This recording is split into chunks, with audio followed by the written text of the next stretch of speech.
Welcome. This is Chef Kevin Brown from Culinary Management here at CVTC, and we're going to do a couple little different cocktails for you. This one today is the hot toddy, which is perfect for this holiday season.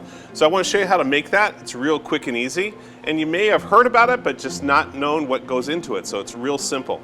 First thing you're going to want to do is you're going to want to choose a nice mug, and you're going to want to heat that up because you want your hot toddy hot, right? So I'm going to pour some hot water into my mug and let that warm up. And I'm just going to set that there, and you can see it's steamy hot. So while that's going, we're going to make our garnish. And our garnish for this is some lemon.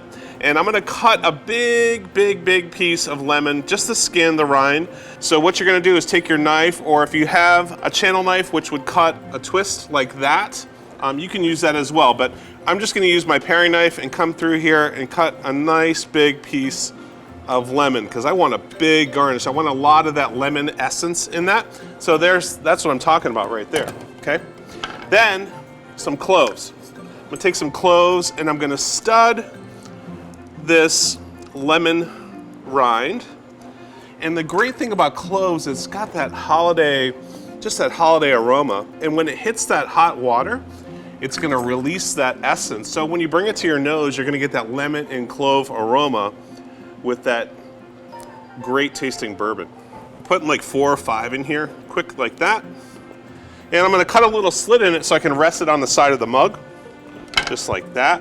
And I'm going to set it aside, and then I'm going to add a little bit of sugar, and the hot water will help dissolve. I got some brown sugar, which is going to give it a little bit of caramel aroma. And I'm going to give a little stir so that it mixes well and dissolves in the bottom. It's also going to soften the taste of the bourbon, right? Now I'm going to add 1.5 ounces or so, 1 1/3 ounces of bourbon. I'm going to take my 2-ounce pour and pour about half in there. And then I can put my garnish in, and the steam and the aroma coming off that now. As I bring that hot winter beverage to my nose, you're going to get that great aroma. And there you have it, the hot toddy. Hot, steamy, perfect for a cold winter's day like today. And from us at 620 West and Culinary Management, we wish you a happy holiday season. To find out more information about our program, you can check out cvtc.edu for Culinary Management. We wish you a happy holiday.